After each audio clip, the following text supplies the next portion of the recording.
कैसे एक पति पत्नी ने मेरा फायदा उठाया। आइए दोस्तों, आज सभी को मैं एक कहानी सुनाना चाहती हूँ। यह कहानी दर्दनाक भी है और आश्चर्यजनक भी। वह मुझे पता है कि मुझ पर क्या बीती थी। मैं सिर्फ आपको शब्दों में सब कुछ बयान नहीं कर सकती। खैर, फिर भी मैं आपको बताना चाहती हूँ। हेलो दोस्तों, मेरा नाम रानी है। मैं राजस्थान की रहने वाली हूँ। मेरी शादी को करीब 6 साल हो गए हैं, लेकिन मेरे पास अभी भी बच्चा नहीं है। मेरे पति एक नशेड़ी आदमी हैं, हर टाइम नशा करते रहते हैं और मोहल्ले में दूसरी औरतों के साथ भी ज़्यादातर रहते हैं। मोहल्ले में क्या, वह तो कहीं पर भी शुरू हो जाते हैं, मैं सब कुछ जानती भी हूँ। पर मैं मजबूर हूँ, उनको कुछ कह भी नहीं सकती हूँ। मेरी सास ने मुझे अलग-अलग जगह से दवाई खिलाई है, लेकिन आराम नहीं हुआ है। एक बार की बात है, हमारे गाँव में एक पति-पत्नी दवाई बेचने के लिए आए हुए थे। उन्होंने बोला था कि हमारी दवाई 100% आराम करती है। यह पूरा का पूरा अपना काम करेगी। मैंने भी खुशी-खुशी उनकी दवाई ले ली। ऐसे ही सब कुछ बीत रहा था और मुझे 3 महीने का कंसीव हो गया। लेकिन 3 महीने पहले तो मेरे पति घर पर भी नहीं थे। यह कैसे संभव था?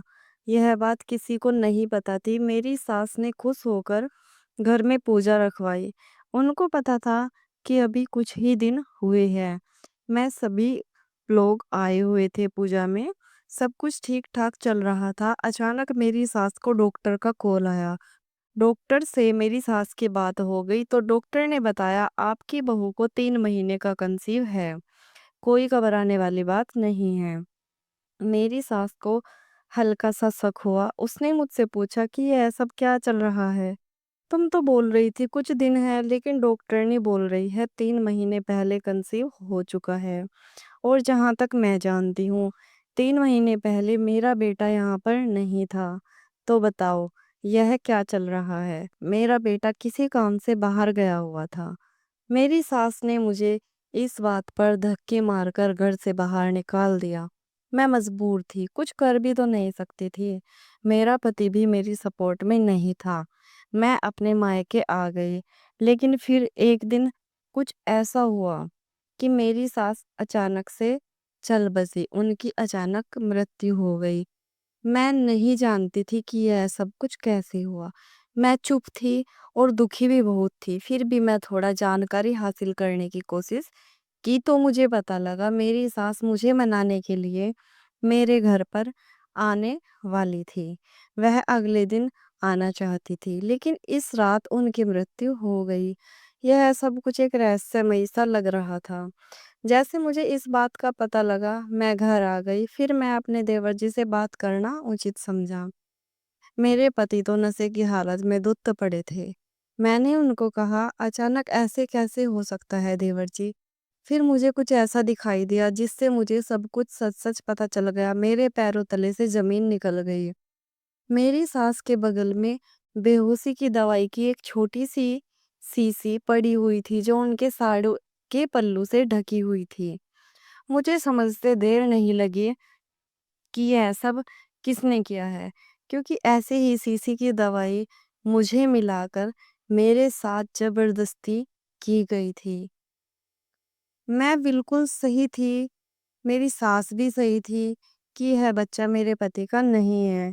फिर मैंने अपने देवर जी को सब कुछ बताया कि कैसे मुझे बच्चों का झांसा देकर इन लोगों ने बेहोशी की दवाई पिला-पिला कर मेरा फ़ायदा उठाया है।